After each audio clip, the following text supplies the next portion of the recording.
ভারতের বেলায় সবকিছুই যেন একদম সহজ করে দেওয়া হয়। এত সহজ ভারতের বেলায় কেন, অন্যদের বেলায় খুবই কঠিন। দর্শক, আয়ারল্যান্ডের বিপক্ষে ম্যাচ জিতে উপস্থাপকের করা প্রশ্নের জবাবে কি বলল রোহিত শর্মা।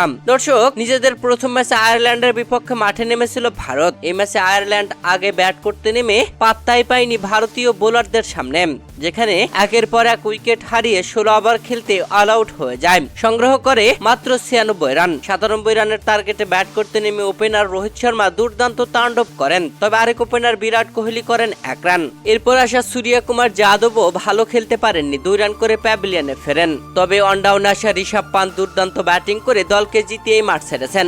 রোহিত শর্মা করেন 37 বলে 52 রান। রিটায়ার্ড হার্ট আউট হয়ে মাঠ ছাড়েন তিনি, আর ঋষভ পান্ত 26 বলে 36 রান করে দলকে জিতিয়ে মাঠ ছাড়েন। দর্শক, ম্যাচ জয়ের পরে দেখা গেল ভিন্ন কাণ্ড, যেখানে আয়ারল্যান্ডের অধিনায়ক পল স্টার্লিং যখন উপস্থাপকের করা প্রশ্নের জবাবের উত্তর দিচ্ছিলেন, তখন পল স্টার্লিং নিজে মাউথপিস ধরে কথা বলেছেন। তবে রোহিত শর্মার ক্ষেত্রে দেখা গেল ভিন্ন চিত্র।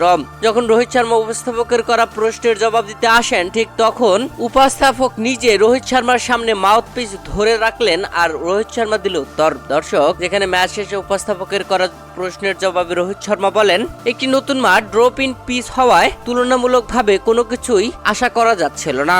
অনিশ্চিত ছিল বোলিং ব্যাটিং লাইন আপ। টসে জেতাটা ভালো ছিল। প্রথম ইনিংসে যেভাবে উইকেট পড়েছে, দ্বিতীয় ইনিংসে সেভাবে উইকেট পড়েনি। এমন পিচে কিভাবে শট খেলতে হয় তা আমার জানা ছিল। আমাদের বোলাররা দারুণ বোলিং করেছে, ম্যাচটা জিতেছি, 2 পয়েন্ট পেয়েছি, এতে সত্যি আমি খুব খুশি।